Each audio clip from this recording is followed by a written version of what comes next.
Ciao ragazzi, è un piacere ritrovarci dopo la pausa estiva. Mi farà molto piacere passare di nuovo un po' di ore con voi a chiacchierare delle nostre passioni. Purtroppo questa sera manca Vanessa, a cui facciamo i nostri migliori auguri perché purtroppo c'ha un po' di problemi a casa e col papà, quindi questa sera proprio non può essere dei nostri, anche se mi ha detto che se riuscirà si collegherà da remoto, quantomeno per seguirci. Quindi in bocca al lupo Vanessa, e veramente tanti auguri anche a tuo papà, che possa guarire presto e ti aspettiamo ovviamente per le nuove puntate di questo secondo, diciamo, episodio della serie Round Tables. Nel frattempo, buonasera Serena, Buonasera, grazie di essere di nuovo qua con noi e grazie a poi te. ci abbiamo anche il mitico Filippo che Sera. è qui con noi. Beh, che dire, la prima serie è andata bene, no? Io ho visto innanzitutto tante visualizzazioni, che sono sempre comunque un segnale, poi tanto interesse, tante domande, molte persone si sono unite al nostro canale Telegram dopo aver visto i video. Insomma, questa lettura di una storia diversa nelle righe dei miti è piaciuta, no? Soprattutto tanto interesse per questi Clovis che si sono mangiati la megafauna. Ah, ci siamo fatti anche 2 risate, insomma, Esa su 'sti Clovis, sbavanti per la bistecca di di mammut. di mammut. Ma sì, fra l'altro, insomma, è un pochettino parte anche degli argomenti di questa seconda serie, no, io avevo pensato che siccome una delle cose che mi chiedono sempre, e credo sia una delle cose, delle poche per carità, che mi distingue da tanti altri autori, è proprio quella di avere questo approccio multidisciplinare, no? Allora pensavo di fare una serie di puntate dove facciamo degli esempi, proprio di cosa comporti, spero di quali siano i vantaggi e i benefici di questo approccio multidisciplinare. Quindi, volevo fare alcuni esempi che ho adottato io, soprattutto nel secondo libro, ma diciamo ce l'ho proprio come mio stile, di come si riesca a trovare delle risposte, delle spiegazioni, delle volte anche a dei misteri veri e propri, che caratterizzano una scienza studiandone un'altra. Quindi questo è l'approccio multidisciplinare fondamentalmente. Per rispondere a delle domande irrisolte, di una scienza, se ne studia un'altra che ovviamente è collegata e ci dà degli indizi per trovare le risposte che non sono ancora state trovate. Fondamentalmente l'approccio multidisciplinare è questo, è unire i puntini e andare a leggere delle volte veramente nei dettagli degli articoli scientifici si trovano delle indicazioni incredibili. Quindi questo era un pochettino il tema che volevo lanciare. E come primo esempio, insomma, avevo pensato di usare come scienza obiettivo, quindi come quella che vorremmo indagare, la geologia del pianeta. Quindi cosa è successo al pianeta durante e dopo, o anche prima, durante e dopo questo cataclisma di cui parliamo negli dei del diluvio. E per farlo, l'idea è quella di analizzare un'altra scienza, quindi in generale la biologia che caratterizzava il pianeta, quindi sia la flora che la fauna che caratterizzavano il pianeta prima, durante e dopo questo cataclisma. Quindi questo è l'esempio, di multidisciplinarità. Secondo me è un esempio, ehm, veramente che dà dei risultati eclatanti. Poi, questo ovviamente come sempre lo lasceremo giudicare a chi ha letto, chi leggerà il libro o chi ascolterà questi seminari, dove faremo chiaramente alcuni degli esempi che ci sono menzionati nel libro. Quindi questa era un pochino l'idea di cui abbiamo discusso e su cui ci siamo trovati d'accordo. Mah, non so, io direi che, forse il modo migliore di partire con questo argomento è un pochettino, Serena, partire da quello che hai detto, no, dai nostri amici Clovis. Clovis, quelli che ci hanno fatto, ehm, se vogliamo davvero sorridere, però l'ho trovata veramente simpatica. Poi io magari mi sono un pochettino troppo energizzato Però è stato parlando. divertente. Sì, insomma, parlando un pochettino di queste, teorie scientifiche, mah, io non so quanto siano scientifiche, per me sono veramente pseudoscientifiche, ma comunque sono teorie che mi fanno un pochettino sorridere, no, da questo punto di vista, perché veramente, l'idea dei Clovis che si sono mangiati, vedremo milioni di enormi animali al punto di estinguerli, cioè non può che far sorridere, davvero. Eppure sembra essere ancora un'idea, in voga in alcuni settori. Io credo che un po' il primo argomento potrebbe essere proprio quello, ma quando parliamo di questa megafauna, no, si usa sempre questo termine, dove poi magari il mammut è sicuramente l'animale più rappresentativo, perché è stato poi, dipinto e venduto in tutti i modi, per esempio mi viene in mente dall'industria cinematografica, soprattutto per i bambini, per i ragazzi, no, e quindi è l'icona di questa megafauna del Pleistocene, che è il periodo, diciamo, che, nella sua fase finale vede questa enorme glaciazione, no, che ha colpito il pianeta, e che lo vede poi scomparire insieme al resto della megafauna quando, diciamo abbiamo la transizione dalla fine del Pleistocene all'Olocene, che è l'era geologica che viene dopo, e proprio durante la deglaciazione improvvisa che ha subito il pianeta. Quindi questo è un po' lo scenario in cui andiamo a fare, oggi la nostra indagine.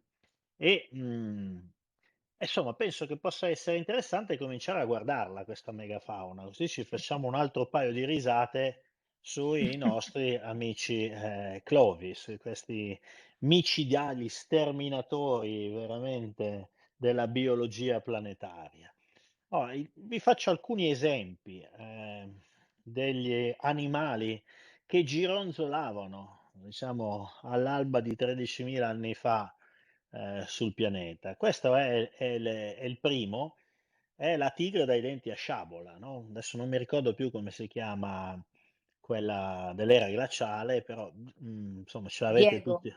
Diego, bravissima, Serena. Io l'adoro, l'era glaciale per Ecco. me. Qui abbiamo il simpatico Diego, no, lo Smilodonte fatalis. Insomma, già si capisce che, è un gattino interessante, perché insomma ha delle dimensioni che, anche trascurando artigli, e dentature e fauci, già solo le dimensioni dovrebbero abbastanza intimorire. Insomma, stiamo parlando di un animale che, insomma, viaggiava intorno ai 100 chilogrammi. E quando dico viaggiava, non dico che camminava, cioè viaggiava probabilmente, adesso io non ho i dati perché probabilmente non si riescono neanche, a dedurre, ma qua stiam parlando di animali che viaggiano tranquillamente a 50, 60 chilometri orari, cioè voglio dire, se sei in motorino vanno più forte loro, non ce la fai a scappare, cioè devi avere almeno un 125, Filippo, direi, no, se no non te la cavi.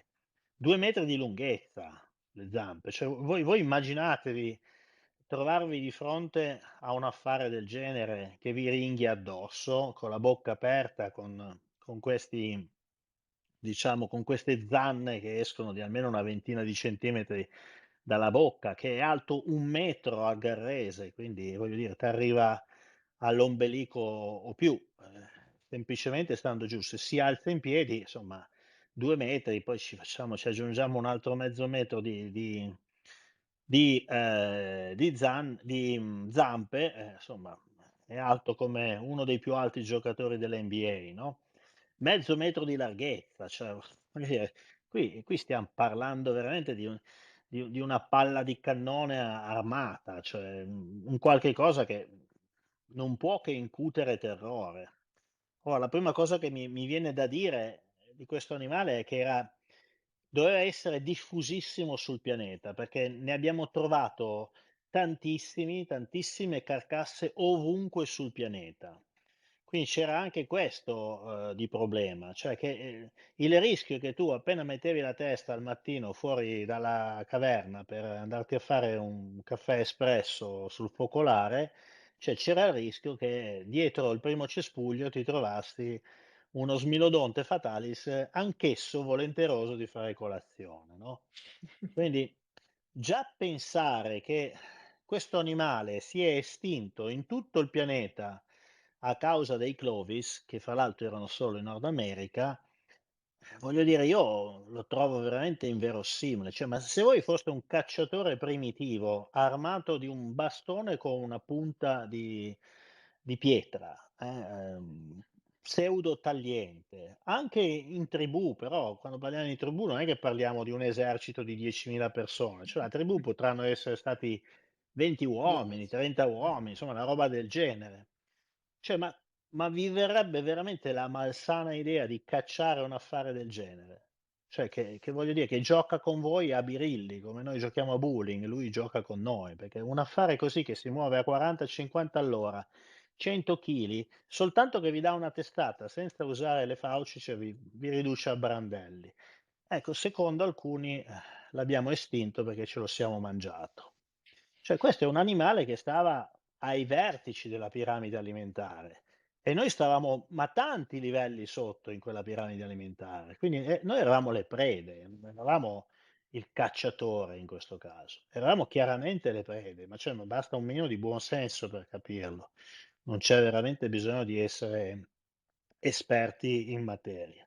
Quindi questo era il primo con cui volevo esordire, ci si potrebbe credo già fermare qua, però non era neanche il peggio che rischiavi di incontrare nelle tue tranquille passeggiate nelle pianure nordamericane 13.000 anni fa, ma anche in Europa, no? Questo è, si chiama orso dal muso corto, no? Viene chiamato così volgarmente, poi c'ha il suo nome tecnico, Arctodus simus o come diamen sia. Ora, vi lascio giudicare anche voi le proporzioni. Cioè, questo oggettino qua era sulle quattro zampe, al garrese era alto come un uomo già di buona statura, tipo 1,80 m, qualcosa del genere. Quindi stiamo parlando di un affare che sulle quattro zampe era 1,80 m, quindi lo guardavi negli occhi se sei bello alto, se non sei abbastanza alto lo guardavi in bocca, nei denti, quindi eri proprio all'altezza giusta. Un qualche cosina che pesava 900 chilogrammi e quindi se ti mollava, se ti schiacciava anche solo con una zampa t'ammazzava. Cioè, perché era come se ti cadesse addosso una macchina, voglio dire, penso che una city car peserà 1 tonnellata, quindi di questo stiamo parlando. 3 metri e mezzo di lunghezza, 4 metri e 57 sulle 2 zampe. Questo lo sappiamo perché Più di un grizzly. in una grotta son state trovate, diciamo, i segni delle zanne sul soffitto, di questa grotta. Quindi vuol dire che questo orso, di cui hanno evidentemente trovato i resti, alzandosi in piedi arrivava con le zampe a grattare il soffitto della grotta. Quindi da lì hanno dedotto che sulle 2 zampe era 4,57 m.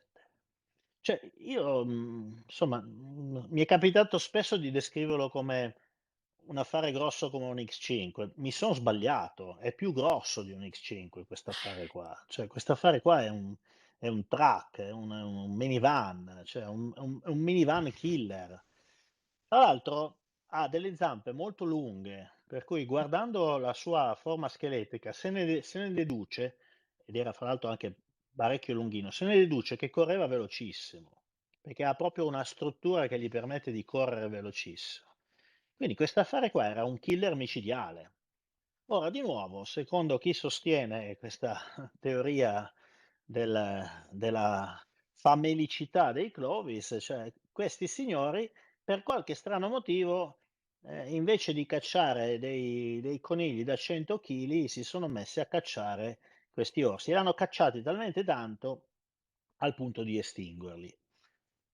Io non lo so, però, non credo che ci vogliano altri commenti. Insomma, L'altra cosa che mi viene da cominciare a far notare, perché è molto importante, per esempio, per trarre o perlomeno per fare delle ipotesi sulla geologia del pianeta, è questo diffuso gigantismo. Cioè, come mai erano tutti giganti? Cioè, l'orso di oggi, uno degli orsi più grossi che c'è, il Kodiak o il Grizzly, non sono grossi così, sono più piccoli.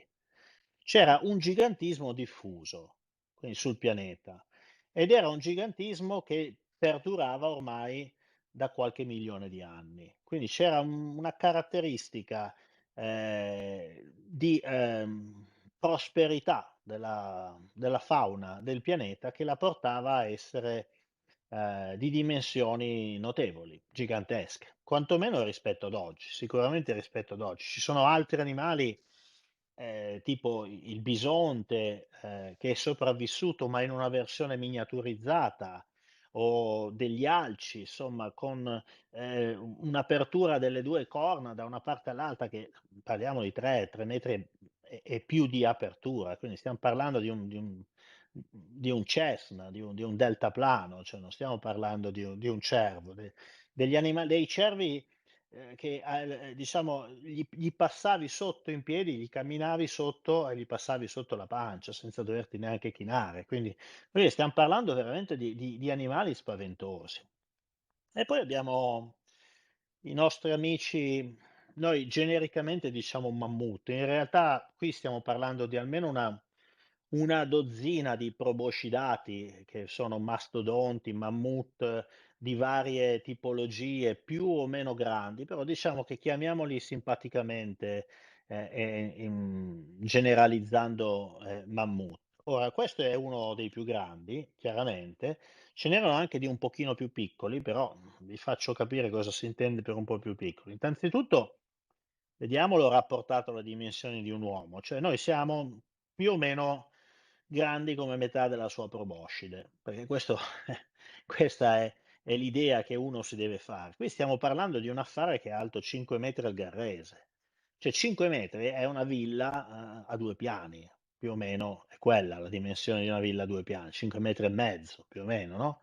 E quindi stiamo parlando di un mostro, di qualcosa di gigantesco, che poi dopo viene dipinto come un animale mansueto, eccetera, ma mica tanto, perché guardate che gli elefanti non è che sono troppo mansueti. Quando un elefante africano si arrabbia o impazzisce, cioè bisogna fare molta attenzione perché ci vuole un bazooka per fermarlo. Questo affare qui era 10 tonnellate, quindi è almeno il doppio del peso di un elefante africano moderno. Quindi un animale veramente incredibile, 7 metri di lunghezza, cioè dobbiamo renderci conto, noi guidiamo delle macchine che saranno 3 metri di lunghezza, quindi ne devi mettere 2 e mezzo, una dietro l'altra, per arrivare alla lunghezza di questo coso. Non ci rendiamo veramente conto. Un dato molto importante che vi faccio notare: questo animale, dalle stime fatte, necessitava di una mezza tonnellata di vegetali freschi al giorno per alimentarsi. Ovviamente deriviamo questa stima dall'alimentazione dei moderni elefanti. Se tanto mi dà tanto, stiamo parlando di quello. Poi possiamo sbagliare di 50-100 kg, ma mica tanto. Probabilmente se sbagliamo, sbagliamo anche per difetto. Ci aggiungo anche un altro dato: beveva sicuramente almeno 100 litri d'acqua al giorno. Perché dico questi dati? Beh, perché sono molto importanti, perché riguardano la capacità che l'ambiente doveva avere di fornire il cibo non a uno di questi animali, ma a milioni di questi animali che c'erano in giro. E non è poco fornire a qualche milione d'animale mezza tonnellata di vegetali freschi al giorno. Insomma, non è un qualche cosa così da trascurare. Beh, anche loro potrebbero essere stati sterminati da questa, non saprei neanche più come definirla, attitudine famelica dei Clovis, che per farsi magari un paio di bistecche con le orecchie decidevano di abbattere a colpi di frecce e di lance un mostro di questo genere, per poi ovviamente buttarne via il 99% della carne, quindi non ha veramente nulla di tutto quello che si può sostenere in proposito a questa teoria ha veramente senso.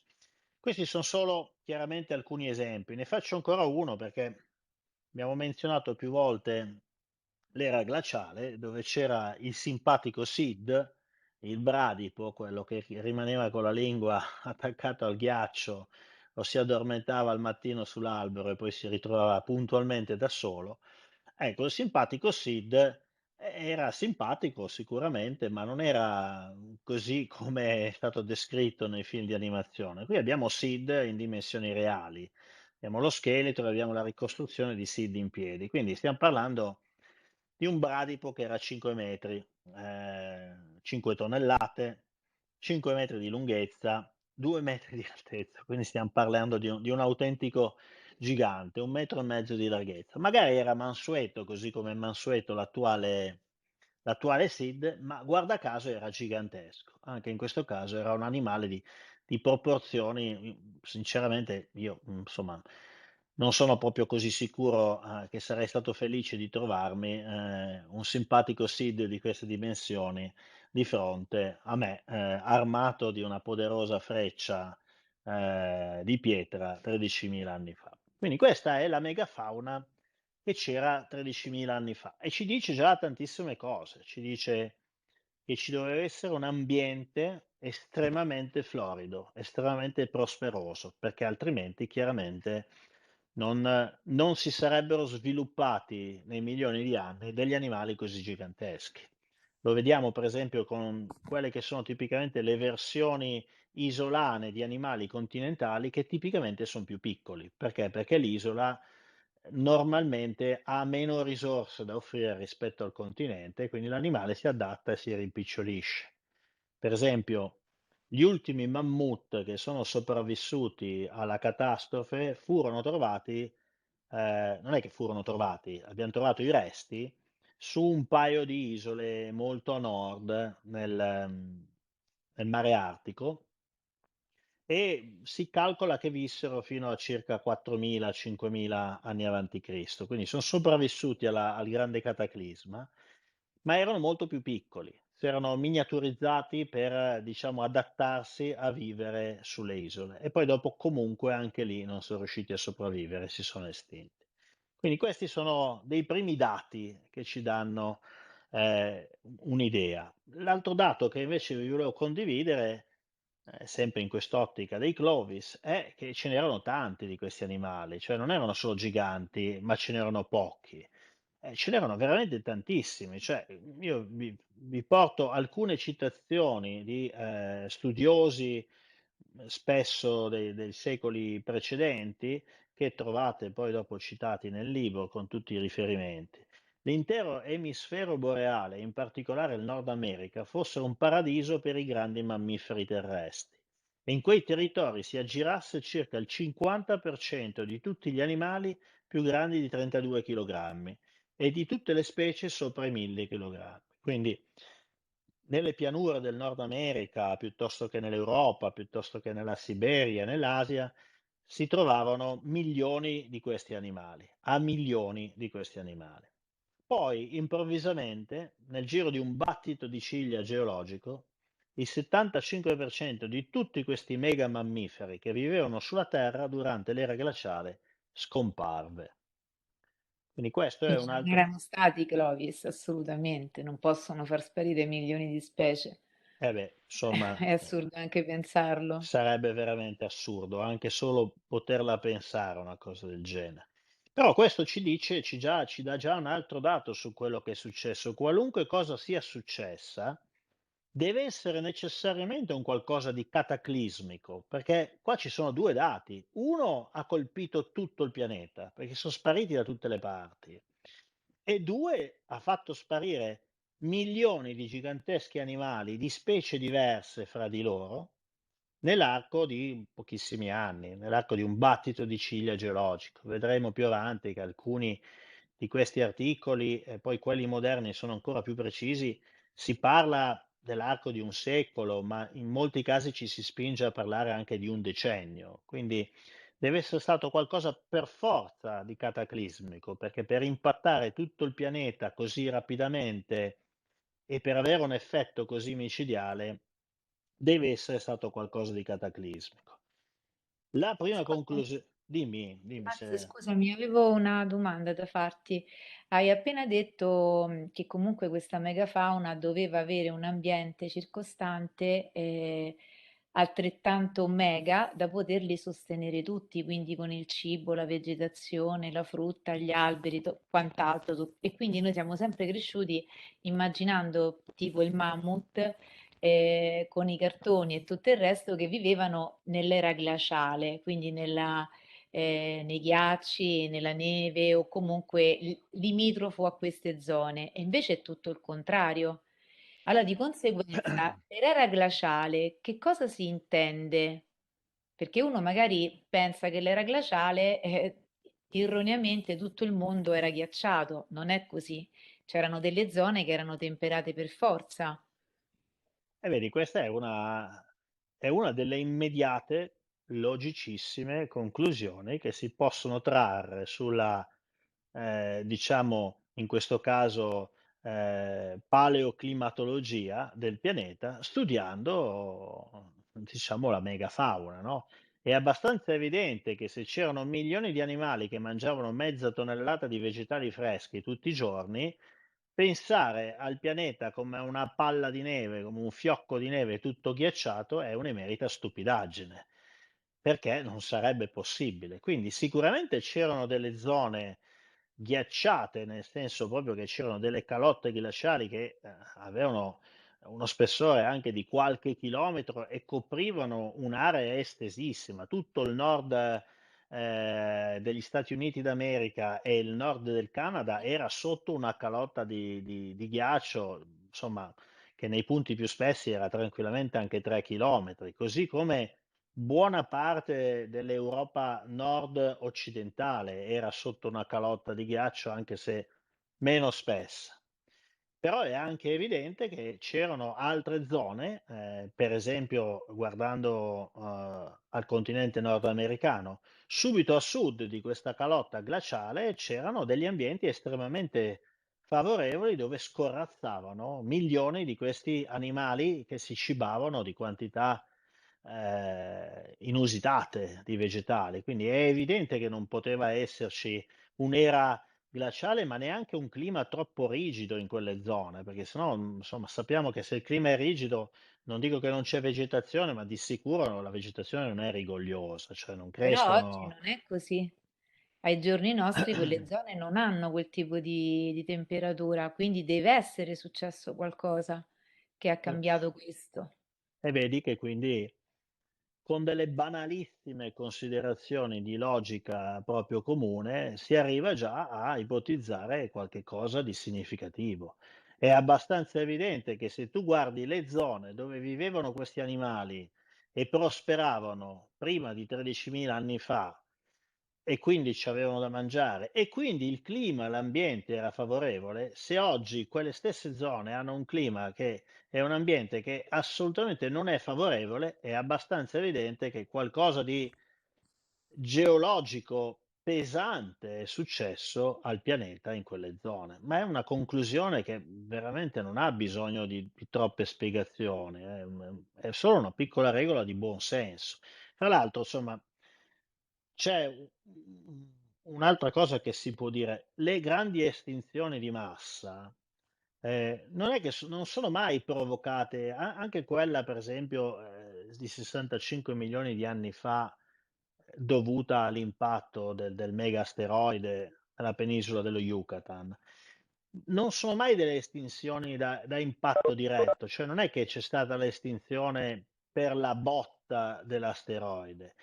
L'estinzione di massa avviene sempre come conseguenza di un degrado dell'ambiente. Quindi quando l'ambiente, per qualche ragione, per esempio la caduta di un grosso meteorite, viene pesantemente degradato, che so io, c'è un inverno nucleare, è quello il momento in cui nascono le grandi estinzioni di massa. Ma guardate che queste cose le abbiamo sperimentate anche noi di recente sulla nostra pelle, cioè la grande peste che ha colpito e decimato la popolazione europea pochi secoli fa, al punto che ce lo ricordiamo ancora molto bene, è stata innescata fondamentalmente da una sequenza di 2 o 3 anni di, deterioramento climatico che hanno avuto un impatto sul raccolto, quindi hanno affamato la popolazione, che denutrita ha perso le difese immunitarie e ha aperto, diciamo, la strada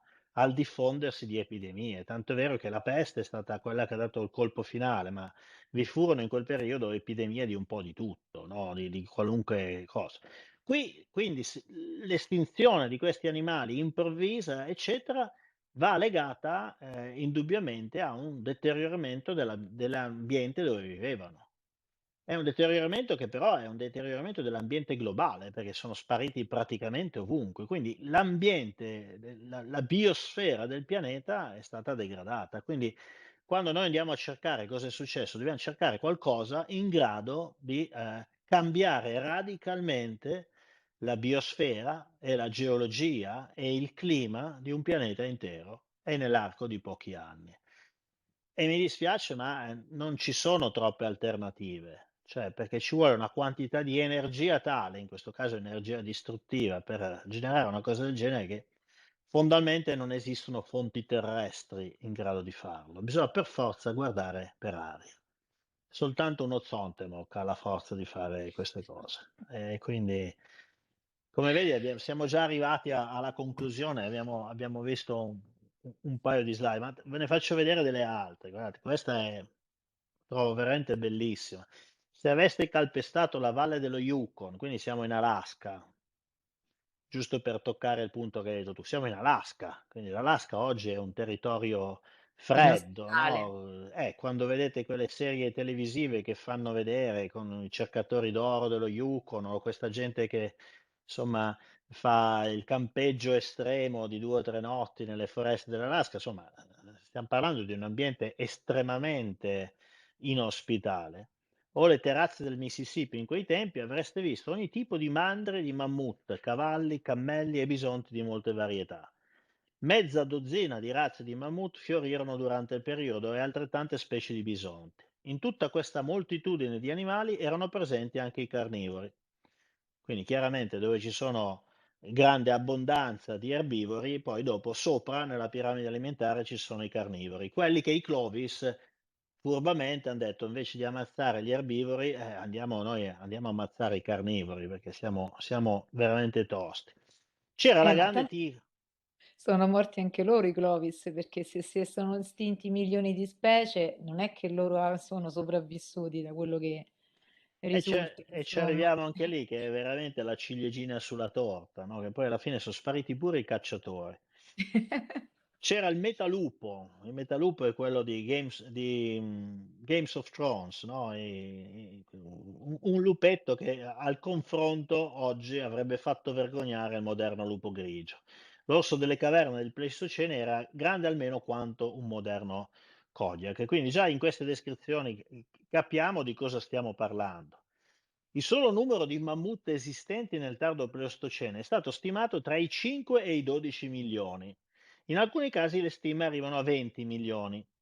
Ora, considerando una media di 6 tonnellate di peso ciascuno, stiamo parlando di 60-120 milioni di tonnellate di mammut, di carne, che è quello che si dovrebbero essere mangiati in una decina d'anni i Clovis, da cacciare e uccidere, a cui vanno aggiunte le molte altre specie di megafauna. Quindi qui c'è già di per sé un po' una presa in giro di questa teoria dei Clovis, ma ci dà dei dati interessanti, cioè stiamo parlando di veramente una sovrappopolazione, dove fra l'altro noi, quindi i Clovis, eravamo un'assoluta minoranza, cioè noi eravamo probabilmente forse qualche centinaio di migliaia di persone che dovevano, anzi, c'è una teoria che ha un fondamento, no?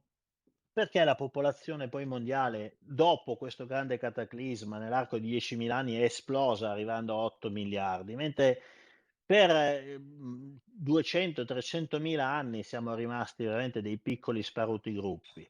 E la teoria è proprio quella, che fossimo controllati, diciamo, nella nostra crescita demografica perché eravamo la preda di questa megafauna, quindi non riuscivamo a crescere perché venivamo mangiati sostanzialmente. Quindi questa è una delle teorie che avrebbe anche molto senso.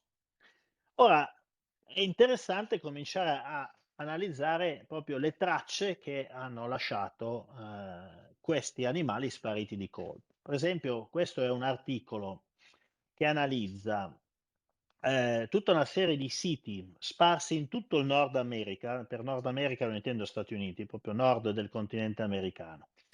Dei 97 siti archeologici di questo studio, che coprono proprio questa transizione tra il Pleistocene e l'Olocene, circa 2/3 presentano uno strato nero ricco di sostanze organiche che viene chiamato black mat, quindi proprio uno strato nero all'interno del terreno, quindi se si taglia il terreno in maniera verticale e si guarda, c'è questo strato nero che indica che qualcosa è successo su larga scala e ha depositato sostanze organiche. Quindi per sostanze organiche parliamo per esempio di ceneri, parliamo di ossa, parliamo di piante, questo intendiamo. Sotto forma di paleosol mollicci, degli acquiferi diatomiti o strati algali, che son stati quindi, essendo organici, son stati datati e che suggerisce evidentemente che questo strato corrisponde al periodo dello Younger Dryas, quindi stiam parlando del millennio che va dai 13.000 agli 11.600 anni fa. Quindi in questo periodo la stratigrafia del terreno in tantissimi siti che sono stati esaminati in Nord America, ma vi garantisco la stessa cosa è successa in Europa, troviamo questo strato nero, black mat. Stratigraficamente e cromaticamente l'estinzione sembra essere stata catastrofica. Perché dicono questo? Perché sotto a questo strato trovano le ossa e i resti di questa megafauna, quelli che morivano, diciamo, per cause naturali rimanevano lì. Sopra questo strato non trovano più nessun tipo di ossa, non trovano più nulla. Quindi lì in mezzo ciò che ha depositato quello strato ha anche causato questa ecatombe, ha diciamo piallato la biologia di quelle zone. E qui si vede molto bene un esempio americano, qui siamo a Murray Springs nel sud dell'Arizona, ma ce ne sono tanti altri, ma vedete come si vede benissimo quello strato. Sotto quello strato nero hanno trovato correttamente tutti i reperti fossili di tutti quegli animali di cui vi parlavo, sopra quello strato erano spariti. E quindi questo è un segnale che qualcosa di veramente pesante è successo. Ora pensate, i quanto, quella catastrofe è stata impattante. Cioè solo in Nord America è stato calcolato che 34 generi di mega mammiferi, cioè un genere per genere si dice sono per esempio gli equini, quindi non solo il cavallo, no, tutti gli animali che appartengono tutte le famiglie di animali che appartengono alla genere degli equini. 34 di questi generi sono spariti, okay, incluse 7 famiglie e un ordine addirittura, quindi si sono estinti al termine del Wisconsin. Il Wisconsin è il nome che viene dato alla glaciazione nordamericana. Sempre quindi stiamo parlando di circa 11.000 anni fa datazione al carbonio non calibrata, quindi vanno aggiunti 2000 anni almeno, quindi di nuovo torniamo circa 13.000 anni fa. Il numero di estinzioni di grossi mammiferi dell'ultima era glaciale supera quello di generi persi durante i precedenti 3 milioni di anni. Quindi questo ci fa capire che è stato un evento eccezionale, non è stato un evento così che capita ogni tanto perché succede. No, negli ultimi 3 milioni di anni non son dati persi lo stesso numero di animali e di generi e di famiglie e addirittura un ordine che abbiamo perso nell'arco sostanzialmente di qualche decennio intorno allo scoccare dello Younger Dryas. Quindi che si sia trattato di un enorme cataclisma, un'enorme catastrofe, insomma, bisogna essere ciechi per non vederlo. Mi domando come mai non questa Non sia cosa stato notato prima. sì, anche perché questi dati che cito son dati che poco hanno almeno un centinaio d'anni d'età, insomma non è che queste sono ricerche moderne, no, queste son tutte A ricerche proposito Max, a proposito di un centinaio di anni fa, io ho notato anche nel tuo libro che hai riportato diverse dichiarazioni di Ibn Howard, che praticamente stiamo quasi fine '800, dove loro appunto descrivono quello che trovano. quindi questi mucchi, enormi di cadaveri, di questi mammut che sono stati dilaniati, divelti, tutte le specie mischiate insieme. Anche quello comunque denuncia un qualcosa di catastrofico pesante che abbia potuto provocare quelle lacerazioni, quell'ammucchiamento di flora, di fauna, tutte le specie insieme ammassate in un unico punto o in più punti. Non ci sono segni di coltelli, non ci sono segni di nulla, quindi loro liberamente fanno una descrizione accurata e arrivano anche a dedurre che possa essere stata un'energia, una forza cosmica che abbia potuto provocare questa ecatombe e lo dichiarano tranquillamente, mentre invece noi, tra virgolette, ai giorni nostri diciamo che sono stati i Clovis a mangiarseli tutti. Io Sì, trovo una cosa, cioè sembra quasi che prima potevano parlare liberamente, supponendo in maniera scientifica e multidisciplinare parecchie ipotesi, e invece qui si va adesso ai giorni nostri in un'unica direzione. e Come io la mai? ve guarda, io la vedo così. Non è che prima potevano parlare o no, è che prima usavano il metodo scientifico, ovvero Eh, guardavano cosa c'era sul terreno e formulavano delle ipotesi che potessero aver senso. Oggi purtroppo che bisogna dirlo, poi io ripeto, lo dico per l'ennesima volta, io sono un accademico, quindi io non ce l'ho con gli accademici, ma purtroppo bisogna ammettere che ci son tantissimi accademici che usano non il metodo scientifico. Usano un approccio dogmatico, cioè loro hanno già un'idea in testa e anche se quella idea confligge con qualunque evidenza che tu trovi sul terreno, anche le più logiche, le più semplici che abbiamo cominciato a guardare insieme questa sera, loro portano avanti la loro idea dogmatica. Mi dispiace, quella non è scienza. Cioè, lo può dire anche una persona con 800 titoli di laurea sulla schiena, ma sta dicendo una scemenza che non è scienza. La scienza non la fa lo scienziato, la scienza la fa l'approccio scientifico. Quindi tu citavi il buon Ibben, cioè quando Ibben 100 anni fa, cioè Ibben era uno che seguiva i cercatori d'oro nell'Alaska, quelli che andavano nello Yukon. E come facevano questi cercatori d'oro 100 e passa anni fa a cercare in maniera industriale l'oro? Si portavano una caldaia a vapore che produceva acqua bollente sotto pressione e quest'acqua bollente sotto pressione la sparavano contro il permafrost dell'Alaska, lo scioglievano e diciamo questa fanghiglia che si scioglieva la facevano poi passare nelle griglie, quelle per setacciare le pepite e l'oro e recuperavano l'oro, facevano quello. Perché lui li seguiva? Perché insieme alle pepite d'oro uscivano ossa e scheletri interi di ogni genere. E quindi lui, seguendo i cercatori d'oro per anni, si è fatto un'idea di quelle che sono le evidenze sul campo. E vediamo cosa diceva Eden, perché bisogna capire questa cosa. Cioè, lui diceva, li ritroviamo letteralmente ammucchiati insieme, a migliaia, insieme a migliaia. Già su questo uno dovrebbe riflettere, cioè, ma perché diamine questi animali avrebbero dovuto andare a morire tutti insieme nello stesso punto? No, siamo d'accordo sì o no? Oltretutto che non è neanche il cimitero degli elefanti che mi raccontavano quando ero bambino, che poi adesso ho capito cos'era il cimitero degli elefanti, no? Cioè, ma che cimitero degli elefanti? Questi erano pure animali diversi uno dall'altro, quindi come se si mettessero d'accordo andiamo tutti a morire là. E poi si trovavano insieme i giovani con i vecchi, cioè trovavi lo scheletro di un puledro con la cavalla insieme, il vitello con la mucca. Intere mandrie di animali sono state apparentemente accumulate insieme, sopraffatte da una qualche forza comune. Questo è uno scienziato che parla di scienza, perché vede una cosa e dice, cioè, prova a l'unica spiegarla. spiegazione che c'è è che ci sia stata una forza devastante che ha preso, ha ammazzato tutti questi animali e li ha raccolti e messi insieme tutti in quel punto lì. Poi magari non so cos'è, però la deduzione logica è quella, non che l'hanno ammazzato i Clovis, ci hanno fatto il banchetto e poi hanno lasciato lì le ossa. Ma che spiegazione è? Ma scusate. Ci sono prove poi. di perturbazioni atmosferiche di una violenza senza precedenti.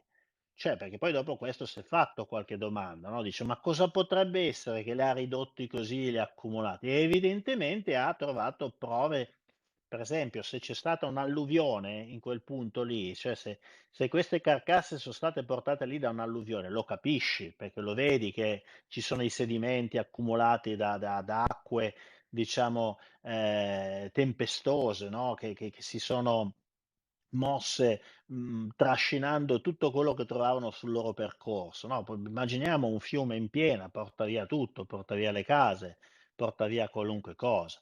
Mammut e bisonti erano lacerati e contorti come per opera di una mano cosmica. Adesso non so se qua cioè, ci ha tirato a indovinare Indovinare. o se aveva Sì. già un'idea di quello che è successo. Fatto sta che parla di mano cosmica, quindi lo trovo veramente particolare. In preda alla rabbia divina, cioè in un luogo possiamo trovare la zampa anteriore e la spalla di un mammut, con porzioni di carne ancora attaccate, le unghie dei piedi e i capelli ancora aggrappati alle ossa annerite. Ci dà già anche un'altra informazione.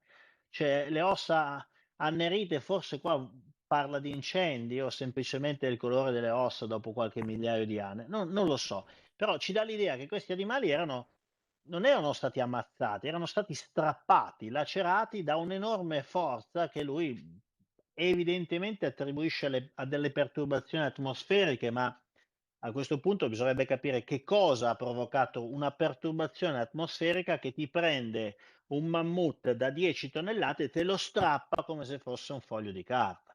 Cioè questo è il ragionamento che va fatto e queste cose qua, cioè queste logiche venivano correttamente applicate 150 anni fa. Oggi no. Non mi chiedere perché è serena, non lo so. Io personalmente continuo a ragionare come i vecchi, però insomma Uguale. questa è l'idea che mi son fatto. Guarda, qua c'ho anche l'altro pezzo, guarda, leggiamo anche l'altro pezzo, perché credo che siano molto belli questi.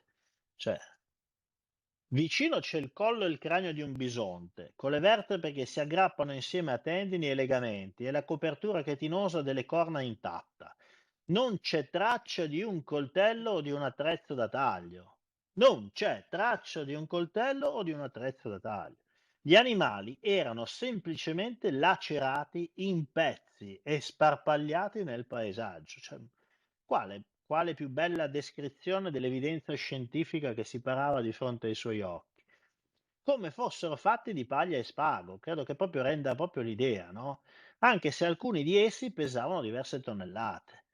Misti ai mucchi di ossa ci sono alberi, E anch'essi questo contorti, fa lacerati e pesare, ammucchiati.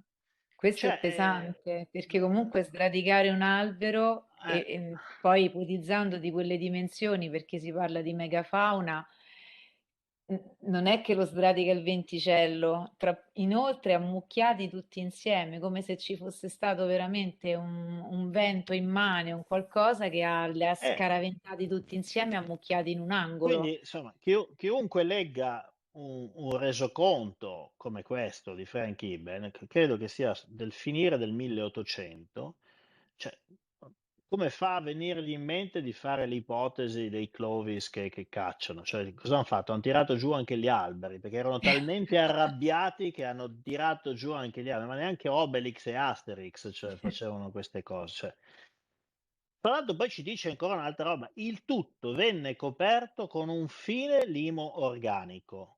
Quindi bisognerebbe capire da dove arrivava il fine limo organico. A me vengono due ipotesi. O era in sospensione nell'acqua e quando l'acqua si è ritirata ha lasciato il limo, come succede tutte le volte che straripa un fiume, no? Sì, sì, Oppure c'è un'altra possibile origine, potrebbe essere piovuto dall'alto le e polveri. non la escluderei assolutamente questa Sì. cosa. Però ci dice un'altra cosa, che poi si è congelato in un blocco solido. Cioè se uno si ferma e analizza soltanto quello che c'è scritto qua, cioè c'ha già tutti i dati del problema chiari. Poi magari non trovi la soluzione, ma capisci perfettamente di cosa stiam parlando, cioè lo capisci di cosa stiam parlando, lo capisci di cosa stiam parlando e capisci anche di cosa non stiamo parlando. Poi trovare la soluzione è un altro paio di maniche, ma non puoi deviare dalla traccia che ti danno questi personaggi. Per cui, la risposta alla tua domanda è che uno non le vuole guardare queste cose perché c'ha in testa un'idea diversa e ovviamente se le guarda, è abbastanza evidente che si auto, diciamo condanna a dover smentire quella che era la sua idea. Tra l'altro tu hai detto una cosa che secondo me è molto importante, ed è un pezzo che mi piace tantissimo questa è una ricerca recente. Tu hai detto: "Tra l'altro poi son spariti pure i cacciatori". Eh sì, infatti son spariti pure i cacciatori, perché la cosa bella è quella che non solo si son magnati tutti la megafauna, ma poi alla fine probabilmente si saranno magnati fra di loro, perché son spariti. Sentite cosa ci raccontano qui coloro che avevano l'apertura mentale di guardare all'evidenza sul campo. Alla fine dell'ultima era glaciale, quindi siamo alla transizione Pleistocene-Olocene, il Nord America fu il palcoscenico di un grande mistero. Antiche società che vissero sulla Terra per un breve ma significativo periodo, quindi qui fa riferimento ai Clovis, scomparvero dalla faccia della Terra, quindi sono spariti. Guarda, volevo condividerti, e poi lo condividiamo ovviamente con chi ci ascolterà, questa moderna ricerca, credo che sia del 2011, 2008-2011, se non mi ricordo più. Ci sono troppi riferimenti di articoli. Sto leggendo troppi articoli che riguardano il nuovo libro, quindi comincio a dimenticarmi quelli di quello vecchio, per cui se ho sbagliato di 2 o 3 anni qualcuno mi perdonerà. Qualcheduno mi ha cazziato perché in un video ho detto che non mi ricordavo il nome di un autore, mi ha preso in giro, pensa te. Vabbè. Questa immagine del Nord America fa vedere, ogni puntino di quelli che vedete sono dei puntini dove son stati trovati dei reperti fondamentalmente della civiltà Clovis prima, dei 13.000 anni fa, quindi a prima dell'insorgere dello Younger Dryas. Quindi vi vorrei, veramente stimolare a guardare innanzitutto la loro diffusione, quanti ce n'erano. Poi vi vorrei far concentrare soprattutto su quanti ce n'erano nella costa est, quindi sulla destra della figura. Guardate quanto era, densamente, diciamo, abitata da tribù di Clovis, questa zona degli Stati Uniti. Questa immagine invece è quella presa un millennio dopo, quindi negli strati geologici subito sopra a quel black mat di cui si parlava prima, si vede come la stragrandissima maggioranza di quei siti fosse scomparsa, fosse disabitata e come soprattutto la parte più abitata ad est fosse stata letteralmente, possiamo dire, piallata, perché non saprei che altra parola utilizzare. Cioè, è come se una mano veramente cosmica li avesse cancellati da tutta quella Completamente. zona del territorio, sia nella costa est che nella costa ovest. Invece al centro diciamo che c'è stata un diciamo una qualche, tribù isolata che è riuscita a sopravvivere. Quindi questo ci dà già, delle indicazioni molto più puntuali. Vuol dire che qualunque cosa sia successa sicuramente ha colpito ovunque, ma ha colpito più pesante in alcune zone, per esempio nel Nord America, sicuramente Nigeria. sulla costa est.